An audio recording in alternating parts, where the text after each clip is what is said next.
തമ്മിലുള്ള ദൈവജനത്തോട് ചേർന്ന് ദൈവത്തെ ആരാധിപ്പാൻ വലിയ ഭാഗ്യം ദൈവം തമ്മിൽ ഓർത്താൻ दमन के परमेश्वर के लोगों के साथ परमेश्वर की आराधना करने का एक बड़ा सौभाग्य प्रभु ने मेरा जीवन में दिया। इसके लिए मैं प्रभु को धन्यवाद। പല ഭാഷയാണെങ്കിലും നമ്മുടെ ദൈവം ഒന്നാണ്. നമുക്ക് ദൈവത്തെ ആരാധിപ്പാൻ എനിക്കും നിങ്ങളോട് ചേരുവാനിടയായി ഞാൻ ദൈവത്തെ സ്തുതിക്കുന്നു. और हम कई भाषा का लोग हैं, लेकिन हमारा परमेश्वर पिता एक है और हम एक ही प्रभु को आराधना करने का भी प्रभु ने मौका दिया। इसके लिए प्रभु को धन्यवाद। ചില ദിവസങ്ങൾ ഇവിടെ ആയിരുന്ന നിങ്ങളോട് ചേർന്ന പ്രിയ കർത്താവിന്റെ കുടുംബത്തോട് ചേർന്ന് ശുശ്രൂഷയിലും സ്നേഹബന്ധത്തിലുമായിരിക്കാൻ ദൈവം എനിക്ക് കൃപ തന്നോർത്ത് ഞാൻ ദൈവത്തെ സ്തുതിക്കുന്നു. और कुछ दिन यहाँ पर आप लोगों के साथ प्रभु का दास के साथ मिलकर ऐसे लोग में भाग लेने का मौका प्रभु ने मेरे जीवन में दिया।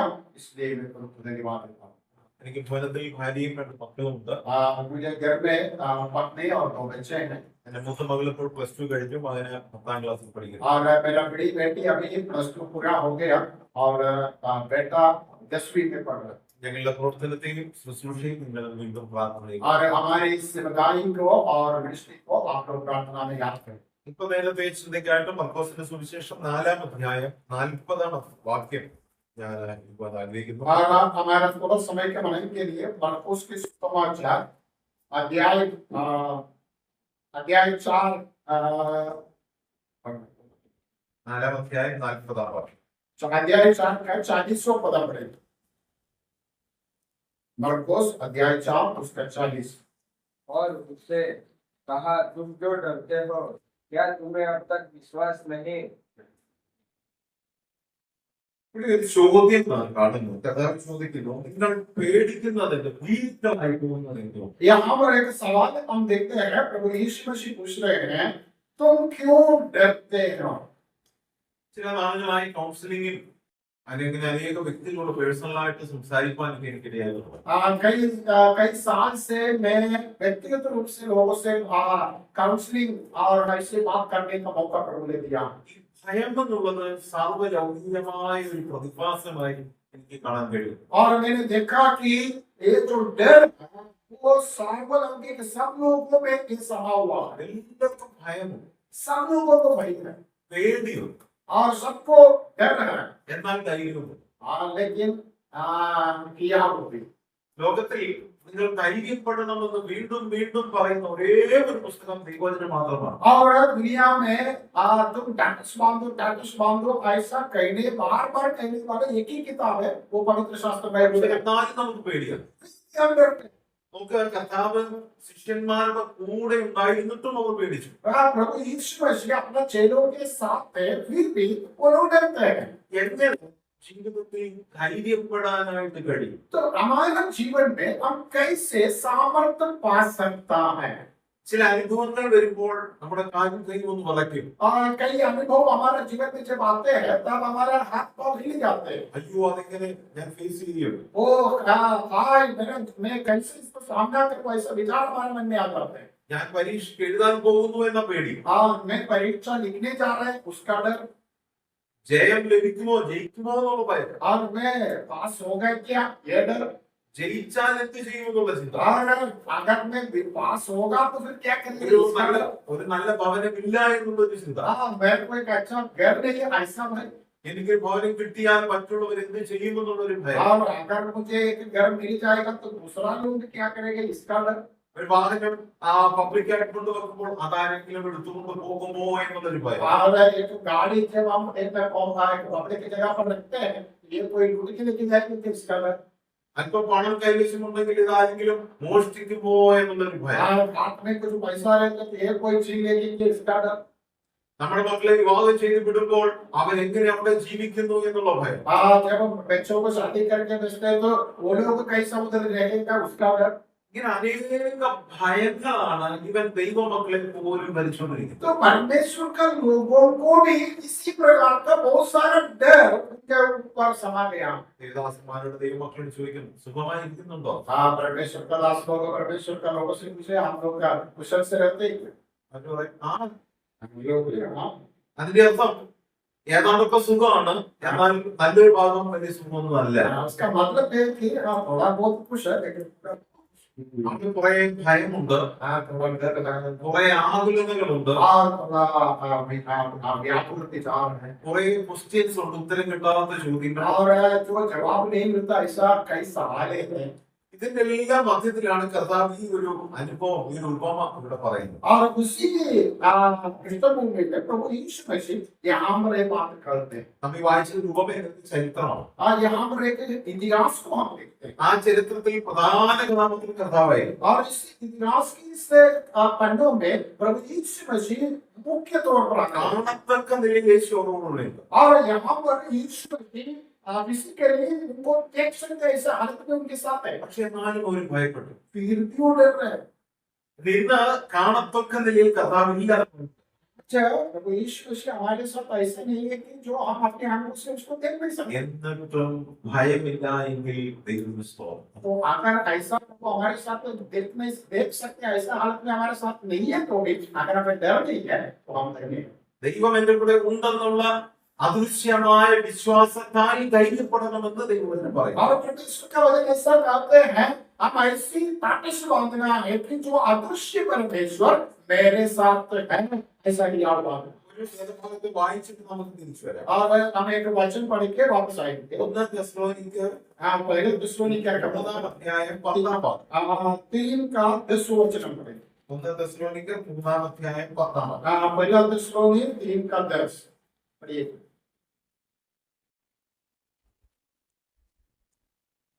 हम रात दिन बहुत ही प्रार्थना करते रहते हैं कि तुम्हारा मुंह देखे और तुम्हारे विश्वास की घटी पूरी करे।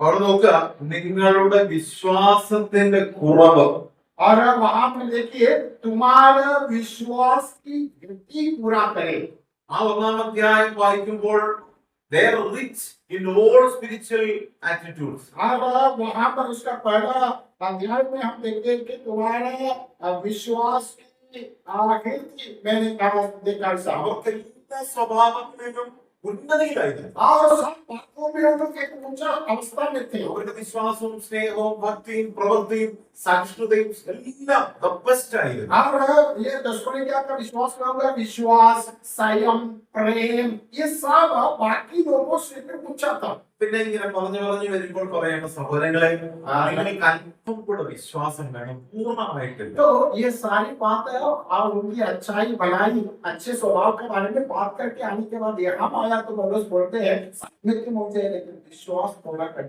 നമ്മളോട് പറയാനുള്ള നമുക്ക് विश्वासമുണ്ട്, हमसे भी बोलते तुम्हें विश्वास तो है ധൈര്യമുണ്ട്, बात में दिया है എല്ലാം ഉണ്ട്. പോരെ,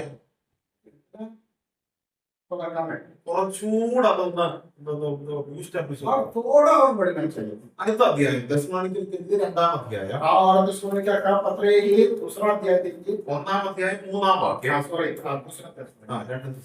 दूसरा दुश्मनी पहला अध्याय 1-ാം അധ്യായം 3-ാം വാക്യം.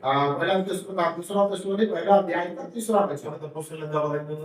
वहां क्या बताया है भाइयों, हमारे विषय में हमें हर समय परमेश्वर का धन्यवाद करना चाहिए और यह उचित भी है, इसलिए कि तुम्हारा विश्वास बहुत बढ़ता जाता है। നോക്കുക, നിങ്ങളുടെ വിശ്വാസം വർദ്ധിച്ചു എന്നല്ല, പിന്നെ ഏറ്റവും വർദ്ധിച്ചു. हाँ यहाँ पर कहते हैं कि तुम्हारा विश्वास बहुत बढ़ता जाता है അത് പറയുന്നത് കൊള്ളാം, അതല്ലേ यहाँ पर ऐसा नहीं कि हाँ ठीक है ऐसा नहीं ബെസ്റ്റ്, അതുമല്ല. हाँ वो बस चलेगा ऐसा ആ नहीं വർദ്ധിച്ചു, അതുമല്ല. हाँ थोड़ा बढ़ेगा ऐसा नहीं ഏറ്റവും വർദ്ധിച്ചു. आप देखिए यहाँ बता रहे हैं कि बहुत बढ़ते हैं ഇത്രയും വർദ്ധിക്കാൻ അവിടെ എന്താ സംഭവിച്ചത്?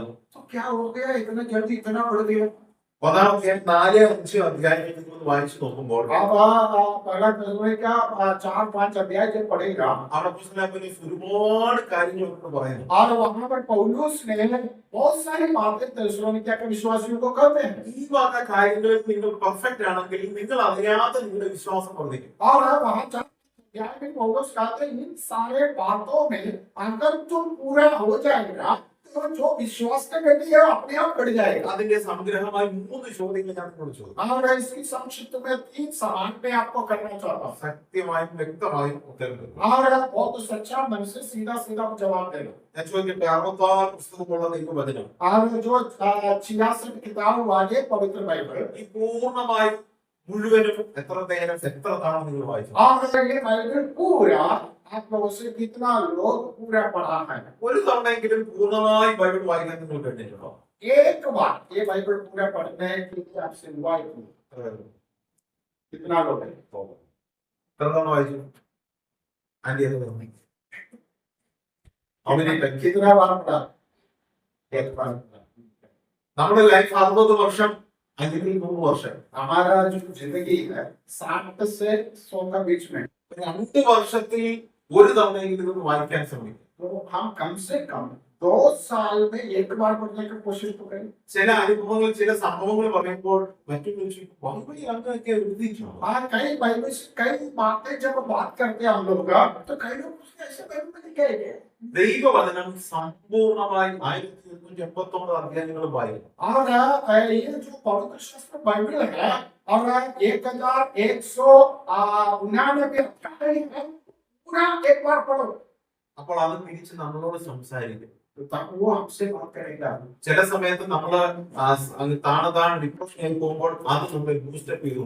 जब हम आत्मीय रूप से मानसिक तौर से जब डाउन होते जाएगा, उस समय में ये पवित्र वचन हमें आगे की ओर ऊंचा करेगा। രണ്ടാമത്തെ കാര്യം, और दूसरी बात, ദിവസം ഒരു 30 മിനിറ്റെങ്കിലും പ്രാർത്ഥിക്കാൻ കഴിയും. और एक दिन में कम से कम 30 मिनट प्रार्थना करना। നമുക്ക് 24 മണിക്കൂർ 30 മിനിറ്റ് ഒന്നുമല്ല. और 24 घंटा एक दिन में हमें मिलते हैं, उसमें 30 मिनट तो कुछ नहीं है। ആ കറക്റ്റ് ടൈം എല്ലാ ദിവസവും നിങ്ങൾ മാറ്റി വെച്ച് കൃത്യം 30 മിനിറ്റ് പ്രാർത്ഥിക്കാൻ ശ്രമിക്കും. हर दिन में 30 मिनट एक समय आप कुछ करना, वो टाइम को अलग करके आप प्रार्थना करना ही है। ഞാൻ 30 मिनिറ്റ് എന്ന് പറഞ്ഞത് സമയം കുറച്ചതല്ല, അത്രയെങ്കിലും നിങ്ങൾ പ്രാർത്ഥിക്കും. मैं 30 मिनट की जो बोला है वो समय कम नहीं किया, मिनिमम 30 मिनट चाहिए। കഴിഞ്ഞ ദിവസം ഇവിടുത്തെ ഒരു ക്ലാസ്സിൽ ഞാൻ പ്രാർത്ഥനയെ കുറിച്ച് സംസാരിച്ചു. मैं गुरुवार को पवित्र क्लास में प्रार्थना के बारे में यहाँ पर बात किया था, അതുകൊണ്ട് ഞാൻ റിപ്പീറ്റ് ചെയ്യുന്നില്ല, വന്നവർ വരാത്തവർക്ക് പറഞ്ഞു കൊടുക്കാം. और मैं उसको रिपीट करना नहीं चाहते। जो लोग आया था वो लोग जो आया नहीं उनको बता के देते। പക്ഷെ ഒരു കാര്യം കൂടെ പറഞ്ഞ് ഞാൻ അവസാനിപ്പിക്കാം. एक बात बोल के मैं वहां छूट गया। പ്രാർത്ഥിക്കുക എന്നുള്ളതിന് പ്രത്യേക ഭാഷകളോ സാഹിത്യങ്ങളോ ഇല്ല. और प्रार्थना के लिए खास कुछ भाषा या उसके लिए कोई भाषा शैली नहीं है। ഇങ്ങനെ പറഞ്ഞാലേ ദൈവം കേൾക്കൂ എന്നില്ല. ऐसा बोलेगा तो ही परमेश्वर सुनेगा, ऐसा कुछ नहीं। പക്ഷെ നമുക്കറിയാവുന്ന ഭാഷയിൽ ലളിതമായി നമ്മുടെ അടുത്തിരിക്കുന്ന എന്നാ കാണാൻ കഴിയാത്ത ദൈവത്തോട് തുറന്നു സംസാരിക്കാൻ जो हमारा परमेश्वर जो हमारे बगल में बैठा है लेकिन हमें देख नहीं सकता, ऐसा व्यक्ति से हम जैसा बात करते हैं वैसा उनसे हमारा बात करें। हमारे स्वाभाविक भाषा में बोलो। നിങ്ങളുടെ മൂന്നാമത്തെ ചോദ്യം, तीसरी बात, നമ്മുടെ പേര്, ഇത് പ്രാധാന്യമായിട്ട് ചിന്തിക്കണം. നമ്മുടെ പേര് സ്വർഗത്തിൽ ദൈവത്തിന്റെ സന്നിധിയിലെ പുസ്തകത്തിൽ ഉണ്ട് എന്ന് ഉറപ്പുണ്ട്. और दूसरी बात ये है कि आपका मेरा हमारा जो नाम है परमेश्वर की पुस्तक में है या नहीं, इसका बारे में पक्का करना है। നിങ്ങൾക്കറിയാമല്ലോ അവിടെ പേരില്ല എങ്കിൽ എന്താ സംഭവിക്കുക? आपको मालूम है अगर परमेश्वर का किताब में आपका नाम नहीं है तो क्या होगा? ഞങ്ങൾ രണ്ടുപേരുടെ പേരില്ല എങ്കിൽ ഇപ്പോൾ കർത്താവ് വരുമ്പോൾ നിങ്ങൾ എല്ലാവരും പോയി ഞങ്ങൾ ഇവിടെ നിൽക്കും. और अगर हम दोनों का नाम आपको किताब में नहीं है तो अभी प्रभु आएगा तो आप लोग जाएगा, हम इधर खड़ा रहेंगे। ഞങ്ങൾ എന്ത് ചെയ്യും? हम क्या करेंगे? കർത്താവിനോട് കരയാൻ പറ്റുമോ? प्रभु से रो सकते हैं क्या? കർത്താവ് ഞങ്ങളെ മാറ്റി വെച്ചിരിക്കുന്നു, തള്ളിക്കളഞ്ഞിരിക്കുന്നു. और प्रभु ने हमको निकाल दिया, दूर कर दिया। ഞങ്ങളോട് പറയുന്നു, മക്കളെ നിങ്ങളുടെ പേര് ഇതിനകത്തില്ല. और प्रभु कहेगा तुम्हारा नाम तो यहाँ नहीं है। അപ്പൊ ഞങ്ങൾ പറയുകയാണ്, ഞങ്ങൾ ഒരുപാട് കാര്യങ്ങൾ നിനക്ക് വേണ്ടി ചെയ്തു, അന്യർക്ക് രക്ഷയിലേക്ക് നയിച്ചില്ലേ, ഞങ്ങളിങ്ങനെ ജീവിച്ചത്. और तब हम ऐसा प्रभु से कहते हैं, प्रभु हम ऐसा जिंदगी बिताया और आपके लिए बहुत कुछ सेवा किया, कई लोगों को हम उद्धार में भी किया है। പക്ഷെ അവസാനം കർത്താവ് പറയും, അതൊക്കെ ശരിയാണ്, ഞാൻ അംഗീകരിച്ചു, അതിന്റെ നന്മകളൊക്കെ നൽകി, പക്ഷെ നിങ്ങളുടെ രക്ഷ യഥാർത്ഥമായ ഒരു രക്ഷയല്ലായിരുന്നു. और लेकिन प्रभु बोलेगा हाँ वो तो सही है, तुम जो बताया सब सही है, लेकिन तुम्हारा उद्धार सही है। അല്ലെങ്കിൽ ആ രക്ഷയ്ക്ക് ശേഷം നിരന്തരമായ പാപങ്ങൾ വന്ന് ആ രക്ഷ നിങ്ങളുടെ ജീവിതത്തിൽ യഥാർത്ഥമായ രക്ഷ അല്ലാതെയായി മാറി. और तुम्हारा जीवन में बार बार पाप आकर तुम्हारा उद्धार को सही उद्धार नहीं है, इसलिए अनुभव तुमको हो गया। ഈ ധൈര്യം വർദ്ധിക്കണമെങ്കിൽ, വിശ്വാസം വർദ്ധിക്കണമെങ്കിൽ പ്രധാന 3 കാര്യങ്ങൾ. और हमारा कियाव बढ़ना है, हिम्मत बढ़ना है, तो 3 बातें होना जरूरी है। ഞാൻ ബൈബിൾ പൂർണ്ണമായിട്ടും വായിച്ചുകൊണ്ടേയിരിക്കും. मैं बाइबल पूर्ण रीति से पढ़ेगा। ഒരു ബുക്ക് വെച്ച് അതില് നമുക്ക് തരുന്ന ആലോചനകൾ എഴുതി ഞാനത് ധ്യാനിക്കും, ഞാനത് പഠിക്കും. और एक किताब रखे, उसमें आप बाइबल पढ़ते समय में जो जो विचार आता है उसको लिख के जाना है। ദിവസം ഏറ്റവും കുറഞ്ഞത് ഒരു 30 മിനിറ്റെങ്കിലും ഞാൻ ദൈവസന്നിധിയിൽ ഇരുന്ന് പ്രാർത്ഥിക്കും. और एक दिन में कम से कम 30 मिनट में प्रभु का उपस्थिति में बैठकर ഓരോ ദിവസവും അവസാനിക്കുമ്പോൾ ഇന്ന് ആ പുസ്തകത്തിൽ നിന്ന് എന്റെ പേര് വെട്ടിക്കളയത്തക്ക നിലയിൽ എന്തെങ്കിലും ചെയ്തോ എന്ന് അന്വേഷിച്ചിട്ട് അത് പരിഹരിച്ചിട്ട് മാത്രമേ എന്ന് പറഞ്ഞു. और हर एक दिन में सोने से पहले प्रभु की उपस्थिति में बैठकर मेरा जीवन में प्रभु से अलग करने वाला कुछ भी पाप आया है क्या, वो परख कर उसको सीधा करते प्रभु से माफी मांग कर आगे बढ़े। ദൈവത്തിന്റെ പരിശുദ്ധാത്മാവ് നമ്മുടെ ഉള്ളിലുണ്ട്. पवित्र आत्मा हमारे अंदर है। ഈ 3 കാര്യങ്ങൾ പെർഫെക്റ്റ് ആണെങ്കിൽ ആത്മാവ് നമ്മളോട് പറയും യു ആർ പെർഫെക്റ്റ്, നീ വിശ്വാസത്തിലും ധൈര്യത്തിലും നീ ഓക്കെ. और ये 3 बात हमारे जीवन में सही है तो प्रभु हमें हिम्मत देगा और कहेगा तू सही है, तू ठीक है, हिम्मत मांगो आगे बढ़ो। നമ്മുടെ വിഷയത്തിലേക്ക് പറയുകയാണ്. हमारे विषय में आएंगे കർത്താവ് ചോദിക്കുകയാണ് നിങ്ങൾ ഇങ്ങനെ ഫീലിംഗുകളാകുവാൻ എന്താണ് കാരണം? और यहाँ पर प्रभु उनसे पूछते हैं कि तुम क्यों डरते हो। അടുത്ത ചോദ്യം, ഇപ്പോഴും നിങ്ങൾക്ക് വിശ്വാസം വന്നില്ലേ? और अगला सवाल, क्या तुम्हें अब तक विश्वास नहीं। ഞാൻ നിങ്ങളുടെ കൂടെ ഉണ്ടായിട്ടും നിങ്ങൾക്ക് വിശ്വാസമില്ലേ? और प्रभु उस पर पूछ रहे मैं तुम्हारे साथ है फिर भी तुम्हें विश्वास नहीं है। പത്രോസിന്റെ ലേഖനം 1-ാം അധ്യായം पहला पत्रस का पत्र 3-ാം അധ്യായം 1-ാം പുസ്തകം 3-ാം അധ്യായം 14-ാമത്തെ വാക്യം. और उसका तीसरा अध्याय उसका 14वां पद। പത്രോസ് 3:14. पहला पत्रस 3:14। यदि तुम धर्म के कारण दुख भी उठाओ तो धन्य हो, पर लोगों के डराने से मत डरो और न घबराओ। അത് വായിക്കുന്നു നോക്കുക. നിങ്ങളുടെ ഹൃദയം കലങ്ങരുത്, നിങ്ങളുടെ ഹൃദയത്തിൽ കർത്താവിനെ വിശുദ്ധീകരണത്തിൽ തന്നെ സൂക്ഷിപ്പിൻ. और यहाँ पर कहते यदि कहा तुम धर्म के कारण दुख में उठाओ तो धन्य हो, पर लोगों के डराने से मत डरो और ना घबराओ। അനേക കഷ്ടങ്ങൾ വരും, और बहुत कष्ट आएगा ഭീഷണം വരും, और हमें धमकी मिलेगा। നിങ്ങൾ ഭയപ്പെടരുത്. डरो मत। നിങ്ങളുടെ ഹൃദയത്തിൽ യേശു ക്രിസ്തു എപ്പോഴും ഉണ്ടായിരിക്കണം. और तुम्हारा मन में हमेशा यीशु मसीह होना चाहिए। 5-ാം അധ്യായം 10-ാം വാക്യം കൂടി നിങ്ങൾ और വായിച്ചു. उसका 5वां अध्याय का 10वां पद की तरफ पढ़िए। പുസ്തകം 5:10. 5 का 10। अब परमेश्वर जो सारे अनुग्रह का दाता है, इसने तुम्हें मसीह में अपनी अनंत महिमा के लिए बुलाया। तुम्हारे थोड़ी देर तक दुख उठाने के बाद आप ही तुम्हें सिद्ध और स्थिर और बलवंत करेगा। നമ്മുടെ ലൈഫിൽ ഉണ്ടാകുന്ന കഷ്ടതകളുടെ ആ ഡ്യൂറബിൾ ലൈഫ് ആണെങ്കിൽ വായിക്കുകയാണ് അല്പകാലത്തേക്ക്. और प्रभु हमारा जीवन में आने वाला कष्ट के बारे में यहाँ बता रहे हैं कि वो थोड़ा समय क्या है। അയ്യോ കർത്താവേ, കടലെല്ലാം ഇളകുന്നു, തിരമാല വരുന്നു, ഞങ്ങൾ മുങ്ങിപ്പോകും. और शिष्य लोग कहते प्रभु जो देखो समुद्र पूरा पूरा लहरें उठ रहे हैं और हम डूब मार रहे हैं। അങ്ങ് സുഖമായിട്ട് ഇവിടെ കിടന്നു പോകുന്നു. और आप तो अच्छे से ഈ കാര്യങ്ങളൊക്കെ കണ്ട് ഞങ്ങൾ ഭയപ്പെടുന്നു. और हम ये सब देख के डर रहे हैं। പക്ഷെ വചനം പറയുന്നത് അല്പസമയത്തേക്കേ ഉള്ളൂ. लेकिन वचन कहते हैं थोड़ा समय के लिए है। അപ്പൊ നമ്മുടെ മറുപടി കർത്താവേ അല്പസമയം ഉണ്ടെങ്കിൽ ഞങ്ങൾ മരിക്കാൻ പോവുകയാണ്. लेकिन हमारा उत्तर क्या है, हम ऐसा कहते हैं प्रभु थोड़ा समय है लेकिन उतना समय में हम मर जाएंगे। ഒരു മഹാ രോഗം നമുക്ക് പിടിപെട്ടു. और हमें एक बीमारी आया सोच लो, കർത്താവ് സാരി സിമ്പിളാണ്. तो प्रभु कहते हैं कोई बात नहीं, वो तो निकल जाएगा। നമ്മൾ തിരിച്ചു പറയും അയ്യോ അങ്ങനെ തന്നെ അറിയാം, ഇത് സിമ്പിൾ അല്ല, വലിയ വേദനയാണ്, വലിയ പ്രശ്നമാണ്, ഇതിനെ മരുന്നില്ല. हाँ, लेकिन आप प्रभु से कहते हैं प्रभु आपको क्या मालूम ये बीमारी इतना बड़ा बीमारी है और उसके लिए कोई दवा नहीं, हम तो मर जाएगा। രണ്ട് നോട്ടത്തെ കുറിച്ച് ഞാൻ പറയുന്നത്. दो प्रकार का दृष्टिकोण के बारे में बताएं। ഒന്ന് ശ്രദ്ധിക്കുക, കടല്, ചെറിയ ബോട്ട്, യേശു ക്രിസ്തു ഓർക്കുന്നു, ശിഷ്യന്മാരെല്ലാം നിലവിളിക്കുന്നു. और जो बड़ा समुद्र है वहां पर बोट में शिष्य लोग सब सो रहा है। എങ്ങോട്ടാണ് നോക്കിയത്? और वो कहां का देखा, പ്രകൃതിയിലേക്ക് ചുറ്റും और शिष्य लोग का प्रभु जब सो रहा था, ये शिष्य लोग काम देखो, वो लोग चारों तरफ देख रहे थे। കാറ്റിലേക്ക് നോക്കുന്നു, और वो लोग हवा को देखा കടലിലേക്ക് നോക്കുന്നു, और समुद्र में देखा തിരമാലയിലേക്ക് നോക്കുന്നു. और उसमें जो लहर उठते हैं उसको देखा ഞങ്ങളുടെ ബോട്ട് ചെറുതാണെന്നുള്ള ചിന്ത, और हमारा जो नाव है वो छोटा है ഇത് മറിയുമെന്നുള്ള ചിന്ത, और ये पलट जाएगा ऐसा विचार। അതിനേക്കാൾ വലുത് വന്നിട്ടുണ്ടല്ലോ എന്നൊരു ധൈര്യം. और इससे भी बड़ा भी पलट गया ऐसा एक विचार। ഞങ്ങൾക്ക് ഫസ്റ്റ് എയ്ഡ് കാര്യങ്ങളൊന്നുമില്ല, और हमारे पास कोई दवा दवा कुछ नहीं है രക്ഷിക്കാൻ ആരുമില്ല. और हमें बचाने वाला कोई नहीं है। ഇതിങ്ങനെ നോക്കിയിരിക്കുന്നിടത്തോളം ഇവരുടെ ഉള്ളിൽ ഭയം വർദ്ധിച്ചുകൊണ്ട്, और ये सब जब देखते जितना समय बैठे उतना डर बढ़ते बढ़ते जाएगा। പക്ഷെ അതുവരെ നോക്കേണ്ടുന്ന സ്ഥലത്തേക്ക് അവർ നോക്കില്ല. और अभी तक जहाँ देखने चाहिए वहां तो दृष्टि नहीं गया। ഇതെല്ലാം ഉണ്ടായിരുന്നിട്ടും അവരെവിടെ നോക്കണമായിരുന്നു? ये सब था फिर भी वो लोग कहाँ देखना था, എവിടെ നോക്കണമായിരുന്നു? कहाँ देखना था। അവിടെ ഒരുത്തൻ കിടന്നു പോകും. वहां उसी मार्ग का वहीं पे एक आदमी आराम से सो रहा था। ആള് ഉറങ്ങുകയല്ല, वो तो सोते नहीं है। സുഖമായി സ്വപ്നം കണ്ട് ഉറങ്ങുകയല്ല.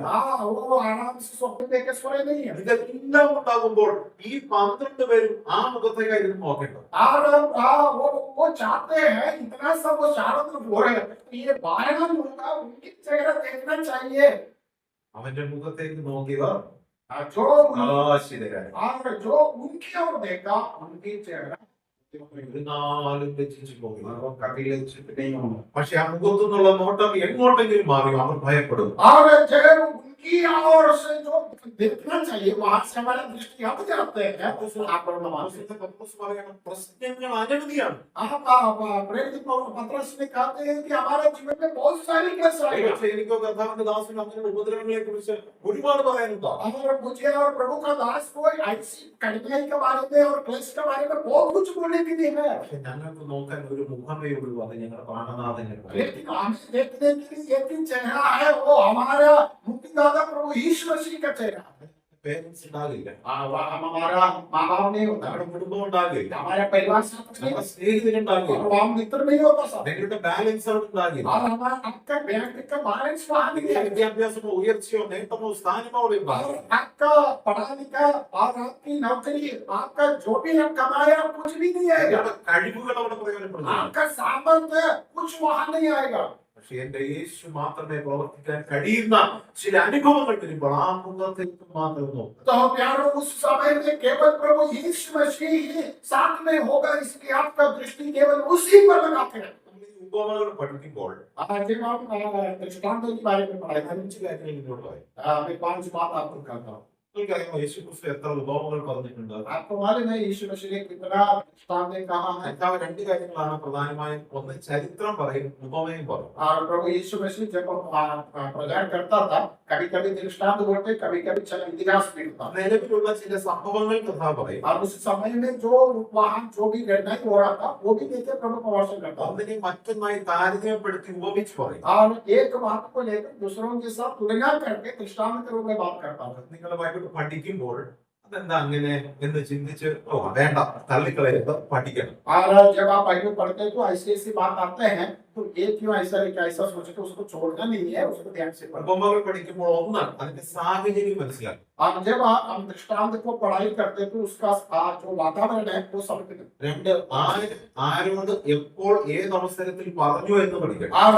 और दूसरी बात है वो दृष्टांत प्रभु ने किसको कब किस अवस्था में बताया वो ध्यान में रखना। ആ പറഞ്ഞ കാലഘട്ടത്തെ കുറിച്ച് മനസ്സിലാക്കും. और जिस समय में बताया था उस समय के बारे में हम समझना। ആ പറഞ്ഞ വിഷയത്തിലെ ആ ഉപമയിലെ പ്രധാന സബ്ജക്ട് അല്ലെങ്കിൽ ഇതിവൃത്തം അല്ലെങ്കിൽ കഥാപാത്രം ആരാണ് മനസ്സിലാക്കും. और वो जो दृष्टांत प्रभु ने बोला उस दृष्टांत ने मुख्य तौर पर किसके बारे में बताया उस पर ध्यान देना। 5 ആ ഉപമയിൽ കർത്താവ് ഉദ്ദേശിച്ചത് എന്താണെന്ന് പഠിക്കണം. और जो बात है उस दृष्टांत के द्वारा प्रभु क्या प्रकट करना चाहा उस पर ध्यान देना। ഒന്നുകൂടെ 5ലേക്ക് വരികയാണ്. और फिर से मैं पांचों बात में आते हैं। കർത്താവ് ഉദ്ദേശിച്ച സാഹചര്യമാണ് പഠിക്കേണ്ടത്, നമ്മുടെ സാഹചര്യമല്ല. प्रभु ने जिस बात का सोचा था वही हम पढ़ना है, मन में आके वो नहीं। നമ്മുടെ ആശയങ്ങളൊക്കെ കേൾക്കുന്നത് हमारा मन में ऐसा है वो विचार उसमें नहीं लाना। കർത്താവ് ആരോട് പറഞ്ഞു അത് പറയുമ്പോൾ എന്നോടാ പറഞ്ഞില്ല. और प्रभु किससे बात किया उसके बारे में सोचते, प्रभु मुझसे नहीं किससे उस समय में बात കർത്താവ് വേറെ ആരോടും പറഞ്ഞൊരു സബ്ജക്റ്റ് ആയിരിക്കാം, അല്ലെങ്കിൽ ഈ ഉപമ വേറെ എവിടെയോ നടന്നെങ്കിൽ എന്തെങ്കിലും താരതമ്യം ഉള്ള ഒരു വിഷയമായിരിക്കും. हाँ प्रभु ने और किसी से वो बात बताया होगा, नहीं तो और किधर भी जो बात हुआ वही लेके बात किया होगा। അതിന്റെ ആശയം മാത്രമാണ് നമുക്ക് എടുക്കേണ്ടത്. और उनके अंदर का जो सब्जेक्ट है, जो विषय है, वही हम लेना है കാലം മനസ്സിലാച്ചു. और समय को समझना।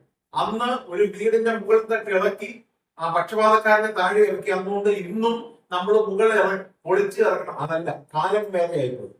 उस समय में यीशु मसीह जिस घर में बैठा था, छत खोलकर लकवा रोगी को उनका बीच में उतार के रखा। बाइबल में ऐसा लिखा है, इसलिए हमारा भी छत खोलना है। ऐसा मत सोचना, क्योंकि वो जमाना नहीं है आपके जमाना। ആ ഉപമയിലെ അല്ലെങ്കിൽ ആ ചരിത്രത്തിലെ പ്രധാന വിഷയം ഏത് സബ്ജക്റ്റ് ആണ് കർത്താവ് പറഞ്ഞിരിക്കുന്നത്? उस बात का मुख्य विषय क्या है, प्रभु ने किस विषय के ऊपर जोर दिया, उसको ध्यान रखना। കർത്താവ് ഒരു സംഭവം പറഞ്ഞു.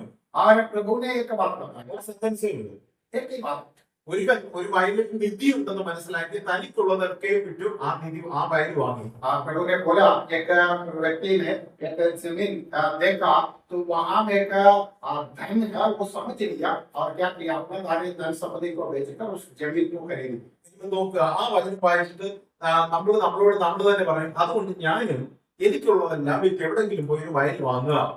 वो पढ़ने के बाद आप अपने आप को सोच रहे हैं, वो व्यक्ति ऐसा किया, इसलिए मैं भी अपना जमीन सब बेच कर दूसरा किधर भी जाके एक जमीन ले लूंगा। ഞാൻ ചോദിക്കട്ടെ, അതാണോ വാക്യത്തിന്റെ അർത്ഥം? वो बाइबल में लिखा वो वचन का मतलब वही है क्या? നിങ്ങളുടെ ലൈഫിൽ ഏറ്റവും ബെസ്റ്റ് കണ്ടെത്തി നിങ്ങൾ അത് തിരഞ്ഞെടുക്കണം. That's all. प्रभु वहां में यही बताना चाहते हैं, तुम्हारे जीवन में सबसे उत्तम चीज क्या है, वही चुनना, वही वहां प्रभु का विषय है। അപ്പോൾ ആ വിഷയത്തിൽ ഏറ്റവും പ്രധാനപ്പെട്ട ഹെഡിങ് കർത്താവ് ഉദ്ദേശിച്ചത്, ആ ഉദ്ദേശമാണ് നമ്മൾ അംഗീകരിക്കണം. और प्रभु ने वहां इस विषय के ऊपर बात किया, वो विषय ही हम लेना है। ഒടുവിൽ ആ ഉപമയിലൂടെ അല്ലെങ്കിൽ ആ ചരിത്രത്തിലൂടെ ദൈവം ഉദ്ദേശിച്ചത് എന്താണ്? और उस दृष्टांत बताने से प्रभु का मन में क्या मकसद होता। നേരത്തെ ഞാൻ പറഞ്ഞ വിഷയത്തിലേക്ക് വരുമ്പോൾ എന്താണ് ഇന്ന് നമ്മളത് വായിക്കുമ്പോൾ ദൈവം നമ്മെ കുറിച്ച് ഉദ്ദേശിക്കുന്നത്? और अगली बात है, जब हम आज इस वचन को पढ़ते हैं तो हमारे मन में क्या आता है? നിങ്ങളുടെ ലൈഫിൽ ഏത് സമയത്തും ബെസ്റ്റ് അത് കണ്ടെത്തണം ദൈവവചനത്തിലൂടെ, ദൈവത്തിലൂടെ. അത് നിങ്ങൾ തിരഞ്ഞെടുക്കും. और परमेश्वर की वचन के पढ़ने के द्वारा उसमें से सबसे उत्तम चीज है हम अपना जीवन में सीधा। നമ്മുടെ ഈ विषയത്തിലേക്ക് വരാം. हमारे विषय में हमारे लिए ഈ സംഭവം കർത്താവ് പറയുമ്പോൾ അല്ലെങ്കിൽ ദൈവാത്മാവ് എഴുതുമ്പോൾ ഇതിൽ ഏറ്റവും പ്രധാനപ്പെട്ട ചിന്ത എന്താണെന്ന് നമുക്ക് പറയാമോ? आज जब प्रभु यीशु मसीह बातें बता रहे हैं, तो उस समय जब लिखते हैं, उस समय में सबसे मुख्य जो विषय उनका मन में क्या था। ഞാൻ ഇതുകൊണ്ടാണ് തെസ്സലോനിക്ക ലേഖനത്തിൽ കൂടി പോയത്. और തെസ്സലോനിക്ക का पत्र इसलिए मैंने बताया, ഇത് മൂന്നോട് ചേർത്ത് വെച്ചിട്ട് ഞാൻ ഒരു ഹെഡിങ് പറയാം. ये तीनों बातें मिलाकर मैं एक हेडिंग बताता हूँ। നിങ്ങൾക്ക് ഭയവും പേടിയും ഒക്കെ ഉണ്ടായി ശിഷ്യന്മാരെ. शिष्य लोगों के अंदर बहुत डर और भय उनके अंदर समा गया। അതിന് ഏറ്റവും പ്രധാനപ്പെട്ട കാരണം और उसका मुख्य कारण നിങ്ങൾ ഈ പ്രശ്നങ്ങളിലേക്ക് നോക്കിയത് കൊണ്ടാണ്. और तुमने ये जो प्रॉब्लम्स है उसके ऊपर नजर डाला। നിങ്ങൾ എന്റെ മുഖത്തേക്ക് നോക്കിയിരുന്നെങ്കിൽ, तुम अगर मेरी जगह की ओर देखो, ഞാനിവിടെ ഉണ്ടല്ലോ എന്ന് ഉറപ്പിച്ചിരുന്നെങ്കിൽ मैं यहाँ साथ में है, ये बात तो मन में ठान लिया होता, ഇത് നിങ്ങൾ വരില്ലായിരുന്നു. तो तुम्हें ये डर नहीं आता। ഞാൻ ഒരു വാക്യം കൂടെ അതിന് മുകളിൽ വായിക്കട്ടെ. 36 വാക്യം. और उसका एक और वचन पढ़िए, उसका 36 36. मरकुस अध्याय 4 का 36।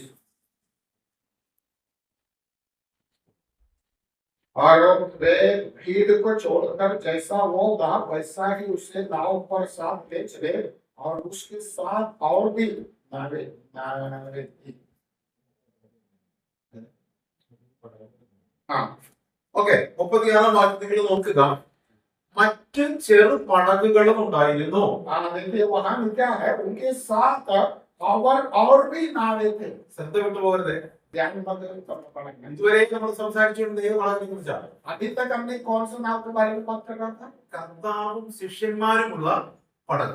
जो नाव पर यीशु मसीह और उनके चेले लोग हैं। വേറെ ചെറിയ ചെറിയ പടകുകളും ഉണ്ടായിരുന്നു. लेकिन यहाँ पर क्या पढ़ा, उनके साथ और भी छोटे छोटे नाव थे। ഇത്രയും പടകുകളും ഈ തിരയിലും കാറ്റിലും ആടി തകർന്നുകൊണ്ടിരിക്കുക. और वो नाव भी, ये जो तूफान आती आए हैं और उसमें वो भी डगमगाते हैं। നോക്കുക, താഴെ വരുമ്പോൾ കർത്താവുള്ള പടകിനെ കുറിച്ച് മാത്രം പറഞ്ഞ വിഷയം അവരെ രക്ഷിച്ച് അവരുടെ കാര്യം ഓക്കെ ആക്കി അവരുടെ കാര്യം പറഞ്ഞു.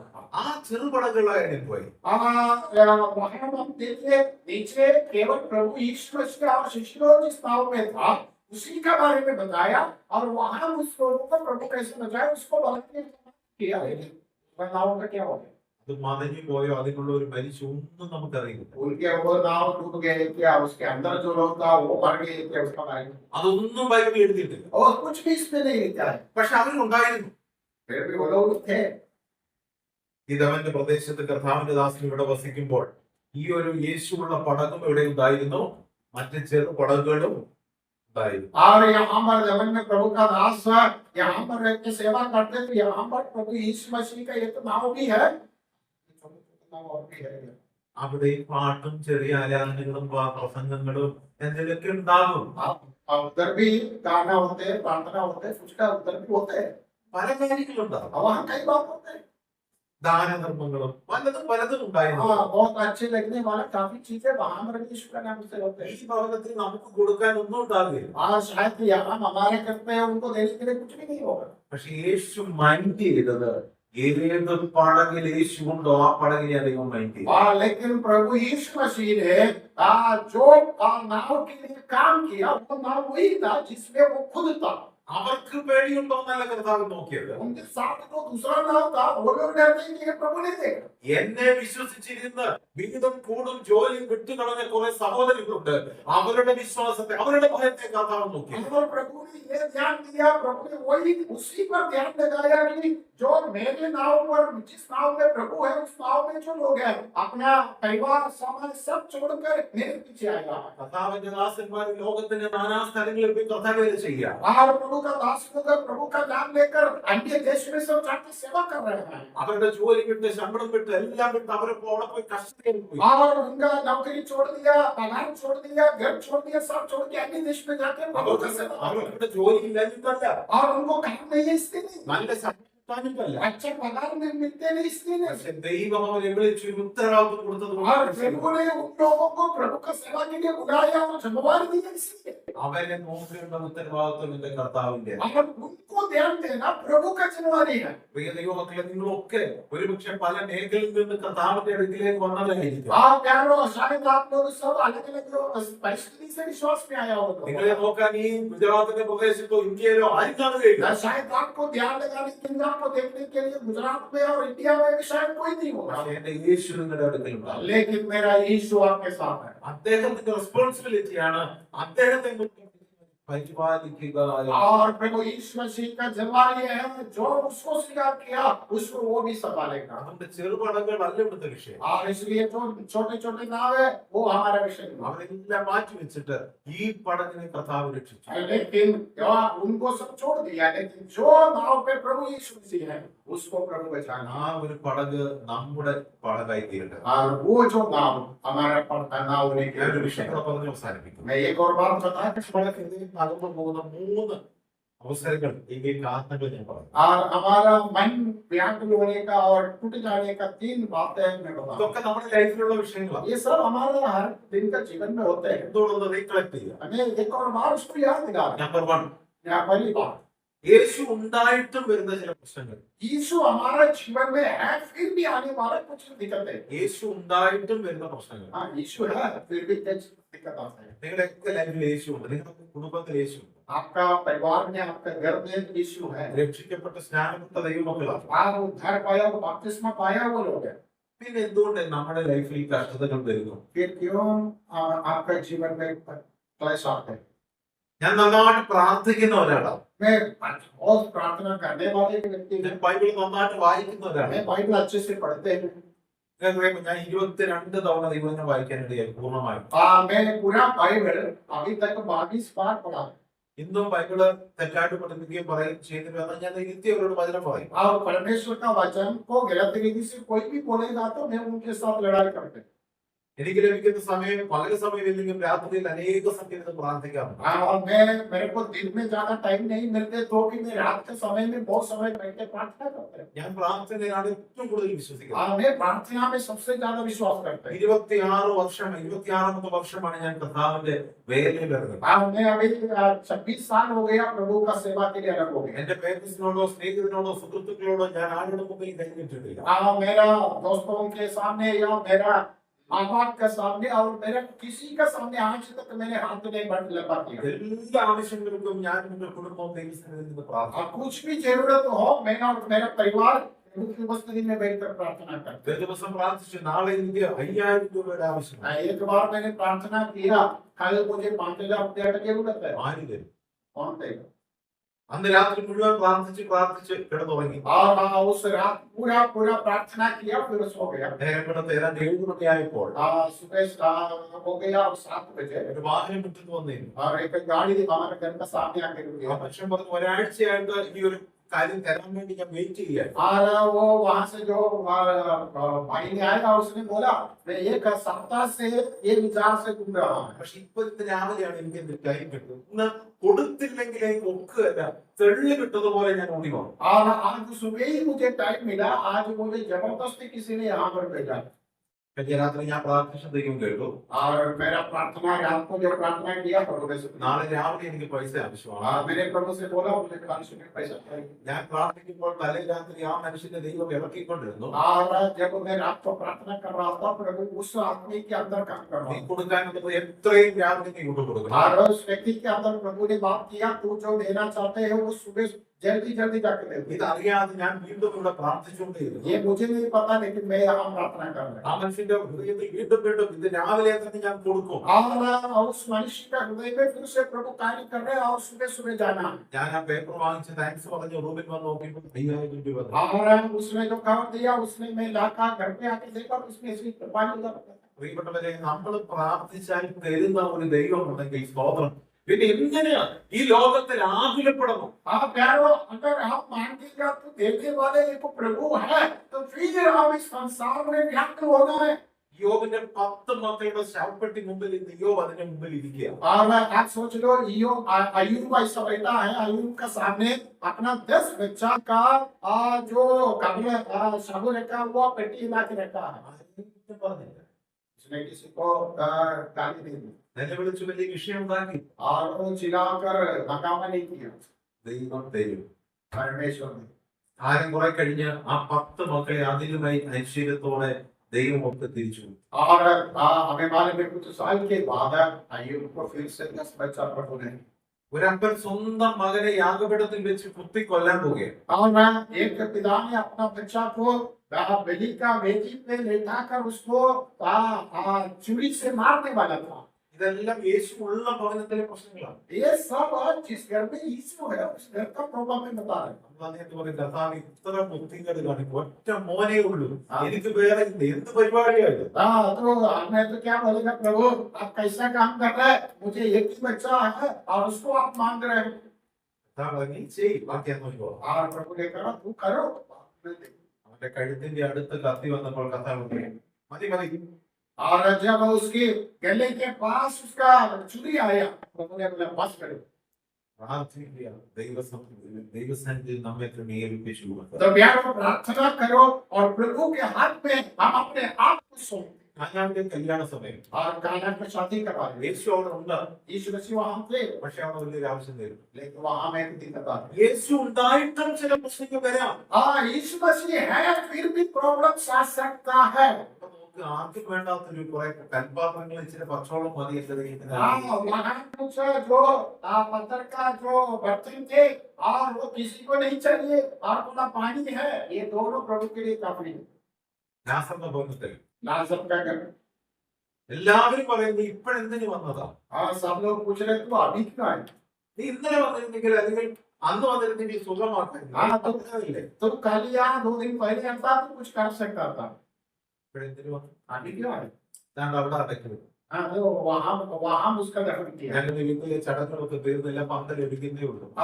साहब उसको दफन का सारा काम हो गया और अभी हम सब निकाल रहे हैं।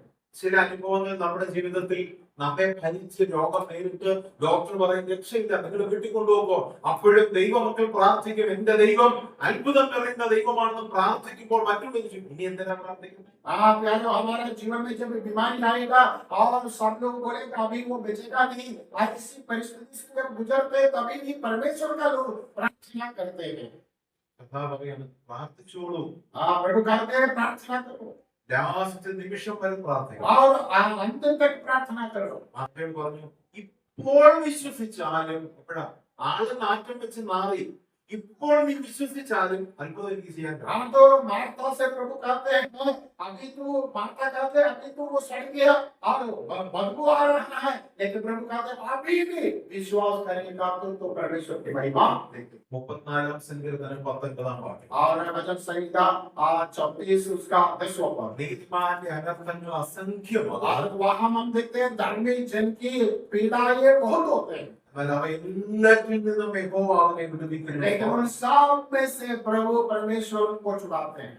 അത് മാറാൻ രോഗമാണെങ്കിലും എന്റെ ദൈവം വിടുവിക്കും. हाँ यार, वो कितना भी बड़ा बीमारी हो तो भी प्रभु നടുക്കടലിൽ നീ താണു പോകുന്ന അവസരമാണെങ്കിലും ദൈവം നിന്നെ വിടുവിക്കും. और समुद्र का बीच में डूबने वाला प्रॉब्लम है तो भी प्रभु बचाने के लिए साथ നീ है। മീന്റെ വായിലാണെങ്കിലും നിന്നെ അവിടുന്ന് വിടുവിക്കും. हाँ, जो मछली के मुंह के अंदर घुस गया है तो भी बचाने के लिए वो നിന്റെ साथ है। ശരീരം അടങ്ങി നാളെ പോയാലും നിന്നെ വിടുവിക്കും. और तेरा शरीर सड़कर कनाम बन गया है तो भी बचाने के लिए वो साथ है। വിശന്ന് കിടക്കുന്ന സിംഹത്തിന്റെ മുന്നിലാണെങ്കിൽ നിന്നെ വിടുവിക്കും. जो भूखा लेटे हुए सिंह का सामने तो फंस गया है तो भी बचाए। ഇനി അല്ല, തീയിലാണെങ്കിലും നിന്നെ വിടുവിക്കും. नहीं, अगर आप आग में गिरा है तो भी वो बचाए। നീ എന്തിനാ വേറെ ഒരാൾ? हाँ, तो फिर काय होगा। ദൈവമക്കളെ, ഈ കർത്താവിനെ നിങ്ങൾ മുറുകെ പിടിച്ചു. तो प्यारो, इस प्रभु को आप अच्छे से पकड़ो। ഈ തീയിൽ നിന്ന് വിടുവിക്കാൻ കഴിയുന്ന വേറെ ആരെങ്കിലും ഉണ്ടോ? तो इस अग्नि से छुड़ाने वाला सामर्थ्य और तो है क्या? ഒന്ന്, യേശു ഉണ്ടായിട്ടും വരുന്ന പ്രശ്നം. तो नंबर 1, जिसमें जहाँ यीशु है वहाँ होने वाले प्रॉब्लम्स। 2, യേശു പ്രവർത്തിച്ചിട്ടും വരുന്ന പ്രശ്നം. दूसरा, यीशु मसीह काम करने के बाद भी आने वाला प्रॉब्लम। ചിലർ പറയും, ഞാൻ പ്രാർത്ഥിച്ചു, മറുപടി കിട്ടി, പക്ഷെ പിന്നെ പ്രശ്നങ്ങളുണ്ട്. कई लोग ऐसा बोलते हैं कि प्रार्थना किया तो प्रभु ने उत्तर दिया, लेकिन फिर भी प्रॉब्लम्स है। കർത്താവ് ഒരു അന്ധന് കാഴ്ച കൊടുത്തിട്ട് ചോദിച്ചു, കാണുന്നുണ്ടോ? एक अंधा व्यक्ति को प्रभु ने चंगा किया और पूछा तुम कहते हैं क्या? അവൻ പറഞ്ഞു, മനുഷ്യനെ മരങ്ങൾ പോലെയാണ് കാണുന്നത്. दिखते हैं लेकिन मनुष्यों को पेटों के समान दिख रहे हैं। ഇന്ന് നമ്മുടെ അനേക ആളുകൾ അവിടെ അങ്ങ് സ്റ്റോപ്പ് ചെയ്തു, കിട്ടി, പക്ഷെ ഇപ്പോഴും മനുഷ്യനെ മരം പോലെ കാണുന്നത്. हाँ, तो कई लोग ऐसा है आजकल प्रार्थना किया उत्तर मिला, लेकिन अभी भी कैसा है मनुष्यों को पेड़ों के समान। കർത്താവ് ലാസറിനെ ഉയർപ്പിച്ചു, ആള് പുറത്തു വന്നു. प्रभु यीशु मसीह ने लाजर को जिंदा किया, वो बाहर आया। ഓക്കെ, യോഗം അവസാനിപ്പിച്ചു, എല്ലാവർക്കും പിരിച്ചു പോകാം. अभी हमारा मीटिंग खत्म हो गया, सब लोग ലാസർ പുറത്തു വന്നിരിക്കുന്നു. लाजर जिंदा होके बाहर आ गए। ഞാൻ ചോദിക്കട്ടെ, തീർന്നോ? वहां खत्म हो गया क्या? കർത്താവ് അടുത്ത സെന്റൻസ് സാറിന്റെ കെട്ട് प्रभु ने क्या बोला? उसका बच्चा खोल दो। ഞാൻ ചോദിക്കട്ടെ, ലാസർ ഉയർത്തെഴുന്നേറ്റ് പുറത്തു വന്നു, കെട്ടോട് അവനെ വീട്ടിക്കൊണ്ട് വെച്ചിരിക്കുന്നു, എന്താ ഗുണം? प्रभु ने उसको जिंदा कर दिया, वो बाहर आया, उसको ऐसे उठा के घर पे जाके रखा, क्या भाई? കർത്താവ് പ്രവർത്തിച്ചിട്ടും കണ്ടിന്യൂ ചെയ്യുന്ന ചില വിഷയങ്ങൾ നമ്മുടെ ജീവിതത്തിൽ വരാം. प्रभु यीशु मसीह हमारे जीवन में अद्भुत काम करने के बाद भी कई प्रॉब्लम्स फिर भी रह सकता है। ഞാൻ ഈ വസ്തുത പറയട്ടെ, നമ്മൾ ചെയ്തത് നമ്മൾ തന്നെ പരിഹരിക്കാതെ അത് കർത്താവ് പരിഹരിച്ച് തന്നാണ്ട് എന്ന് പറയരുത്.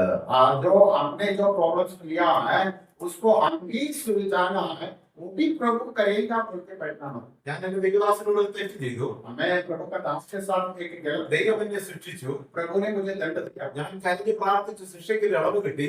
मैंने प्रभु का सामने आंसू बहा के रो के प्रार्थना किया, क्षमा मांगा।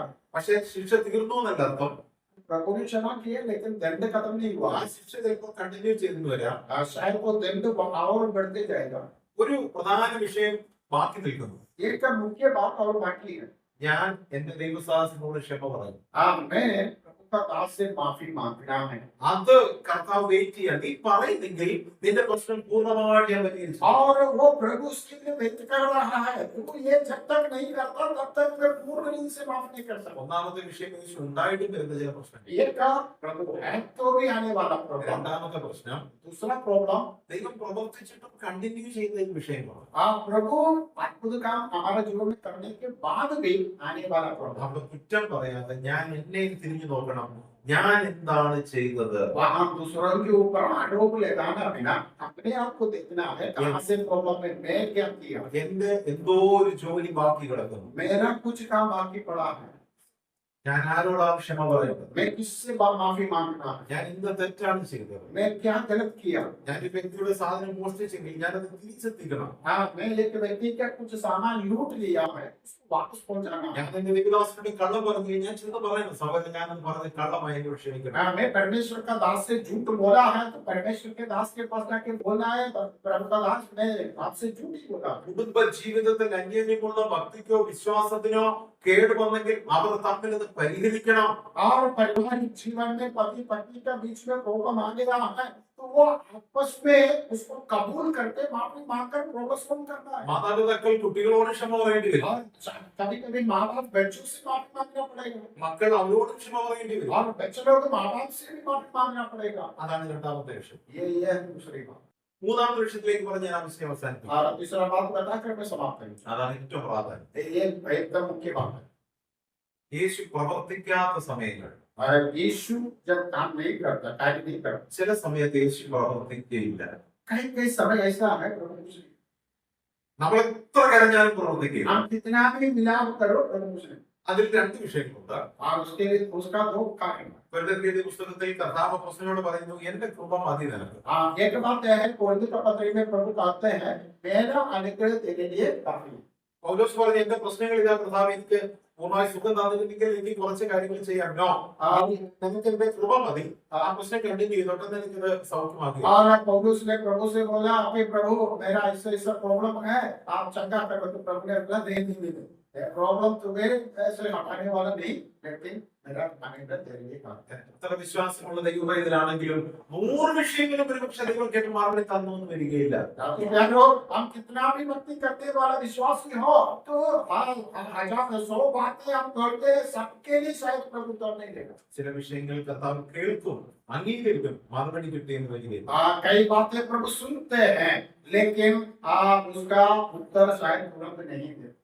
അപ്പോൾ നാം നമ്മോട് പറയണം, എന്റെ ദൈവത്തിന് ഈ രോഗം എന്നിൽ കണ്ടിന്യൂ ചെയ്യാനാണ് ആഗ്രഹിക്കുന്നത്. तब हम प्रभु से कहना है हाँ प्रभु मेरा बीमारी प्रभु जानते हैं लेकिन प्रभु इसलिए उसको ठीक नहीं करता, प्रभु उस बीमारी के साथ मुझे देखना അവിടെയാണ് കർത്താവ് പറഞ്ഞത്, എന്റെ കൃപയുണ്ടല്ലോ, മതിയല്ലോ. हाँ प्रभु कहते मेरा अनुग्रह तेरे लिए है वो तो काफी है। യെശയ്യാപ്രവചനം 59-ാം അധ്യായം 2-ാം വാക്യം, രണ്ടാമത്തെ പോയിന്റ് ആണ്. यशायाह नबी का किताब 59-ന്റെ 2. 59वां अध्याय उसका दूसरा पद। यशायाह 59वां अध्याय 59 उसका दूसरा पद। അവിടെ വായിക്കുന്നു, നിങ്ങളുടെ അകൃത്യങ്ങളാണ് നിങ്ങളെയും ദൈവത്തെയും തമ്മിൽ ഭിന്നിപ്പിച്ചിരിക്കുന്നത്. या वहां हम पढ़ते परंतु तुम्हारे अधर्म के कामों ने तुमको तुम्हारे परमेश्वर से अलग कर दिया। നിങ്ങളുടെ പാപങ്ങളാണ് നിങ്ങളുടെ പ്രാർത്ഥന അവൻ കേൾക്കാതെ ദൈവത്തിന്റെ മുഖം മറച്ചിരിക്കുന്നത്. और तुम्हारे पाप तुम्हारी प्रार्थना वो सुनने से तुम्हें दूर रखते हैं। നോക്കുക, നമ്മുടെ അകൃത്യങ്ങൾ, നമ്മുടെ പാപങ്ങൾ, वहां देखिए आप हमारे अधर्म के कामों ने और हमारे पापों की वजह से। ദൈവമക്കളോട് ചോദിക്കുക, നിങ്ങൾ എന്തെങ്കിലും പാപം കണ്ടിന്യൂ ചെയ്യുന്നുണ്ടോ? और परमेश्वर का लोगों से परमेश्वर पूछते क्या तुम कुछ पाप अभी भी आपका जीवन में कर रहे हैं? നോട്ടത്തില്, ചിന്തയില്, ആഗ്രഹങ്ങളില്, മോഹങ്ങളില്, പ്രവൃത്തിയില്, अपने दृष्टि में, अपनी बातचीत में, अपना सोच में, अपने कार्य में क्या अभी भी कुछ पाप आपका जीवन में? കർത്താവ് പറയാ, അങ്ങനെയെങ്കിൽ ഞാൻ നിങ്ങളുടെ പ്രാർത്ഥന കേൾക്കില്ല. प्रभु का कैसा है? രണ്ട് മൂന്ന് വാക്യം വായിച്ചിട്ട് അവസാനിപ്പിക്കാം. एक दो वचन पढ़ के हम समाप्त करें। യാക്കോബ് 4-ാം അധ്യായം 3-ാം വാക്യം. याकूब का पत्र अध्याय 4 उसका 3। യാക്കോബിന്റെ പുസ്തകം, യാക്കോബിന്റെ എഴുതിയ ലേഖനം याकूब का पत्र 4-ാം അധ്യായം 3-ാം വാക്യം. अध्याय 4 का 3। तो मानते हो और मानते नहीं इसलिए कि बुरी इच्छा से मांगते हो ताकि अपने भोग विलास में उड़ा दो। നോക്കുക, നിങ്ങളുടെ ഭോഗങ്ങളിൽ നിങ്ങൾക്ക് എൻജോയ് ചെയ്യാൻ വേണ്ടി ചോദിക്കുന്ന വിഷയങ്ങൾ ഞാൻ തരുന്നു. आप प्रभु कहते हैं जो तुम्हारा भोग विलास को उड़ाने के लिए जो मांगते, मतलब तुम्हारा सुख विलास के लिए जो मांगते हैं वो देगा नहीं। എനിക്ക് എൻജോയ് ചെയ്യാനുള്ള കാര്യങ്ങൾ हाँ, मुझे आनंद करना है, मुझे एंजॉय करने के लिए जो हम मांगते हैं ना प्रभु से, അത് ദൈവം ഇഷ്ടമായിരിക്കത്തില്ല. प्रभु को ये पसंद नहीं। എനിക്കൊരു വാഹനമുണ്ട്, अब मुझे एक गाड़ी है, എനിക്കത് പോരാ, എനിക്കൊരു വീടൊക്കെ ഇല്ല. ये गाड़ी है, लेकिन मैं वो नहीं, मेरे को महंगा वाला है। എനിക്കൊരു ചെറിയ മൊബൈലുണ്ട്, मुझे एक मोबाइल है, പുതിയൊരു മൊബൈൽ വന്നിരിക്കുന്നു, 1,00,000 രൂപ സാധനം എനിക്ക് അത് വേണം. हाँ नया एक फोन आया है, इतना भाव है। നമ്മുടെ ഭോഗങ്ങളിൽ ചെലവിടുക. ये क्या है? हमारा सुख विलास, भोग विलास। അതിന്റെ മറ്റൊരു വാക്ക് ജഡാഭിലാഷം. हमारे दूसरा शब्द बाइबल में उसके लिए बताया है, हमारा शारीरिक अभिलाष। നമ്മളെല്ലാവരും വായിക്കുന്നത് ജഡാഭിലാഷം പാപത്തിനുള്ളതാണ്. हाँ, जो आप पढ़ते हैं हमारे शारीरिक अभिलाष वो प्रभु का विरुद्ध है। അവിടെ ബസ്സിൽ പോകുമ്പോൾ जब हम रास्ता से जाते समय, നല്ല ഡ്രസ്സുകൾ നോക്കിയിട്ടേക്കുന്നു, जब गाड़ी पे जाते तो अच्छे अच्छे നല്ല ബാഗ് നോക്കിയിട്ടേക്കുന്നു, अच्छा बैग, നല്ല ചെരുപ്പുകൾ, बहुत अच्छा। ഇതെല്ലാം നോക്കിക്കൊണ്ട് കണ്ണിനോട് കിടന്നു പോയി. जब आपने वो सब देखा गाड़ी पे बैठ, അതിലൊന്ന് നമ്മുടെ മനസ്സിൽ ക്ലിക്ക് വരും. उसमें से एक हमारे दिमाग में बैठ गया, അത് കിട്ടുന്നത് വരെ ഒരു സമാധാനം. वो मिलने तक हमें तक शांति नहीं है। പ്രാർത്ഥിക്കുന്നത് ബൈബിൾ പഠിക്കുമ്പോഴെല്ലാം ആ ഡ്രസ്സ് നമ്മുടെ മനസ്സിലാക്കുന്നത്. जब वो प्रार्थना करते बाइबल पढ़ते तभी भी वो कपड़ा, वो चप्पल എനിക്കത് കിട്ടിയേ പറ്റും. वो मुझे वो मिलता है। അങ്ങനെ വാശി വെച്ച് പ്രാർത്ഥിക്കരുതെന്നാണ് ഇവിടെ പറയുന്നത്. ऐसा जो जोर पकड़ के प्रार्थना नहीं करना। യാക്കോബ് തന്നെ 1-ാം അധ്യായം 6-ാം വാക്യം വായിച്ചു. याकूब യാക്കോബിന്റെ പുസ്തകം തന്നെ 1-6. पहला याकूब का पत्र पहला अध्याय का 6वां पद। पर विश्वास से मान को और कुछ संदेह ना करे कि एक संदेह करने वाला समुद्र की नजर से। സൗരഭ്യത്തിക്കാണ് പ്രാർത്ഥിച്ചോളൂ, സംശയിക്കരുത്. हाँ, यहाँ प्रभु कहते हैं मान को, लेकिन संदेह ना करे। സംശയിക്കാതെ പ്രാർത്ഥന. संदेह करना बिना प्रार्थना കിട്ടുമോ ഇല്ലയോ, मिलेगी कि नहीं, വരുമോ ഇല്ലയോ, आएगी कि नहीं, കിട്ടുന്നെങ്കിൽ കിട്ടട്ടെ, मिलेगा तो ठीक है। പരീക്ഷ എഴുതുമ്പോൾ ജയിക്കുന്നെങ്കിൽ ജയിക്കട്ടെ. परीक्षा लिखते समय में हाँ पास होते तो होने को സംശയിക്കരുത്. संदेह ना कर। ഞാൻ ജയിക്കുമെന്ന് ഓർമ്മിക്കും. हम ऐसा पक्का करना है कि विजय होगा। ഒരു സെന്റൻസ് പറഞ്ഞാൽ അവസാനം, ये पर तो आप पता कर सकते हैं। അമാലേക്കുമായിട്ടുള്ള യുദ്ധം നടന്നു. आसानी की लोगों के साथ लड़ाई चल रही। മോശയോട് ദൈവം പറഞ്ഞു, നീ മലയുടെ മുകളിൽ കടന്ന് 2 കാര്യം ഉയർത്തി പിടിക്കണം. मूसा से परमेश्वर ने कहा तो पहाड़ के ऊपर चढ़ के दोनों हाथ ऊंचा करके पकड़। നിന്റെ കൈ താണാൽ ഇസ്രായേൽ പരാജയപ്പെടും. हाँ, तेरा तेरा हाथ अगर नीचा हो जाएगा तो इस्राएल हार जाएगा। നിന്റെ कई ഉയർന്നാൽ ഇസ്രായേൽ ജയിക്കും. तेरा हाथ ऊंचा रहेगा तो इस्राएल विजय पाएगा। സ്വാഭാവിക പ്രായമുള്ള മനുഷ്യനാണ്, അയാളുടെ കൈ തുറന്നിപ്പോ താണതാണ് പോകുന്നത്. हाँ, स्वाभाविक बात है, इतना उम्र बुढ़ा है तो आदमी का हाथ थोड़ा देर ऐसा पकड़ेगा फिर धीरे धीरे नीचे होगा। അഗ്നിയോഗ്യം ഊരും അപ്പുറത്ത് കൈ താങ്ങി പിടിച്ചു. और वो हाथ को सपोर्ट करने के लिए आरोन और हूर आपके दोनों साइड पे खड़ा होकर उसका हाथ को सपोर्ट कर। സൂര്യൻ അസ്തമിക്കുന്നത് വരെ ആ ഇരിപ്പുണ്ട്. और वो ऐसा बैठा उधर सूर्य अस्त होने तक वो ऐसा ही बैठा ഇസ്രായേൽ ജയിച്ചു. और इस्राएल विजय पाए। ഈ സമയത്ത് ഞാൻ ദൈവത്തിന്റെ ദൂത് ഞാൻ ഇങ്ങനെ പറയാം, और ये कलीसिया से परमेश्वर का संदेश में ऐसा कहना है, ഭയപ്പെട്ട് പോകാം, आप डर सकता है, ഭയം ജീവിതത്തിൽ വരാം, ऐसी परिस्थिति आपका जीवन में आ सकता है, ആകുലതയിൽ വരാം, आपका जीवन में व्याकुल आ सकता है ടെൻഷൻ വരാം, और बहुत सारा चिंता आ सकता है। ചിലപ്പോൾ പ്രാർത്ഥിച്ചിട്ട് മറുപടി കിട്ടാതെ ഇരിക്കാം, और कई बार प्रार्थना करने के बाद भी उत्तर न मिलने ऐसा अनुभव हो सकता है। പ്രാർത്ഥിച്ച് തളർന്നു പോകുന്ന അനുഭവം വരാം. कई बार प्रार्थना कर करके थक जा सकता है, കർത്താവ് പറയാൻ, നിന്റെ ശബ്ദം നിന്റെ കൈ ഉയർന്നു തന്നെ നിൽക്കണം. लेकिन प्रभु कहते हैं तेरा हाथ ऊंचाई में है। കർത്താവിന്റെ ദാസന് വിടുന്ന് പ്രാർത്ഥിക്കുമ്പോൾ आज जब प्रभु का दास बैठकर प्रार्थना करते हैं, എന്താ സഭയുടെ ഉദ്ദേശം? और ये कलीसिया का मतलब क्या है? സഭയുടെ ജോലി എന്താന്ന് और പറയാം? कलीसिया का काम क्या है मालूम है? ആ കൈ ഉയർത്തി പിടിക്കാൻ പറയും. और उस हाथ को आप सपोर्ट दे रहा है। അദ്ദേഹത്തിന് വിഷയമില്ല, അദ്ദേഹം പ്രാർത്ഥിച്ചോട്ടെ, ഞാൻ എന്തിനാ പ്രാർത്ഥിക്കുന്നത്? അല്ല, हाँ, उसका काम है, वो तो प्रार्थना करने दो, मुझे क्या करना, ऐसा नहीं। അദ്ദേഹത്തിന്റെ വിഷയമാണ്, അദ്ദേഹത്തിന്റെ പ്രശ്നമാണ്, അത് എന്റെയും കൂടെ പ്രശ്നമാണ്. हाँ, उसका കാര്യം പിടിക്കണം. उसका प्रॉब्लम है, वो प्रार्थना कर रहे हैं, आप उसको सपोर्ट देना कलीसिया की काम है। അങ്ങനെ സാമൂഹ്യമായി എല്ലാവരും ഒന്നിച്ചു ചേർന്ന് ആ വിഷയം ദൈവത്തിലേക്ക് വെക്കുമ്പോൾ അതിന് മറുപടി ദൈവം. और ऐसे हम सब मिलकर एक साथ मिलकर जब एक विषय को प्रभु का सामने लेके आते हैं तो उसमें निश्चय विजय पाएगा। തങ്ങളുടെയൊക്കെ ആ വിഷയം ഒരുപാടുണ്ടാവും. और हम अपनी आंखों को बंद करेंगे एक मिनट हम प्रार्थना करें। ഒരിക്കലും ഒരു കുട്ടി പറഞ്ഞു, ഞാൻ എല്ലാ ദിവസവും 20 തവണ എന്റെ വിഷയം ദൈവത്തോട്. और एक बार एक बच्चा ने कहा कि मैंने प्रभु से मेरा एक विषय 20 बार कहा। അപ്പോൾ അത് ഓരോ പേപ്പറിൽ എഴുതിയതിന്റെ പെട്ടിയിൽ. और वो एक बार जो प्रभु से बात करते हैं वो एक पेपर में लिख के अपना पेटी में। അപ്പൊ പറഞ്ഞു, എല്ലാ രാവിലെയും എന്റെ യേശു ആ പ്രാർത്ഥനയുടെ ബോക്സ് ആദ്യം തുറക്കുമ്പോൾ എന്റെ വിഷയം കിട്ടണം. और उस वो लड़की ऐसा बोला, हर दिन जब प्रभु प्रार्थना का पेटी खोलेगा उसमें मेरा विषय सबसे बड़ी होना। അത് വേണ്ട മാറ്റി വെച്ച് രണ്ടാമത്തെ എടുക്കുമ്പോഴും എന്റെ विषय കിട്ടണം. और एक निकाल के प्रभु देखा, तो सोचा चलो ये बात भी करेंगे, साइड में रखा तो दूसरा निकाला उसमें। 3, 4, 5 എടുത്താൽ എന്റെ വിഷയം കിട്ടണം. हाँ, 3, 4, 5 जो भी प्रभु उठाएगा मेरा ही विषय मिलना। കുട്ടി പറഞ്ഞപ്പോൾ ദൈവം ചിന്തിക്കും, ഇവരുടെ വിഷയം ഒത്തിരി ഉണ്ടല്ലോ, എല്ലാം പരിഹരിച്ചേക്കാം, ദൈവം എനിക്ക് മറുപടി. हाँ, तब प्रभु सोचेगा ये लड़की का विषय बहुत बार आया है, ये तो बहुत बार आता है, तो चलो इसको ठीक है। നിമിഷം കടന്നു കളയും. एक मिनट हम अपने आप को बंद करें। ദൈവത്തിന്റെ മുമ്പിൽ നമ്മെ തന്നെ നമ്മുടെ ഹൃദയത്തെ ഒന്ന് സമർപ്പിക്കും. परमेश्वर की उपस्थिति में अपना हृदय को हम एक बार समर्पित करें। കർത്താവേ, ദൈവവചനം പൂർണ്ണമായി വായിക്കുവാൻ എനിക്ക് പലപ്പോഴും കഴിഞ്ഞിട്ടില്ല. हे प्रभु, मैं आपका वचन पूर्ण रीत से पढ़ने के लिए मुझसे कई बार नहीं हुआ है। 30 മിനിറ്റ് പോലും ദൈവസന്നിധിയിൽ പ്രാർത്ഥിക്കാൻ എനിക്ക് കഴിഞ്ഞിട്ടില്ല.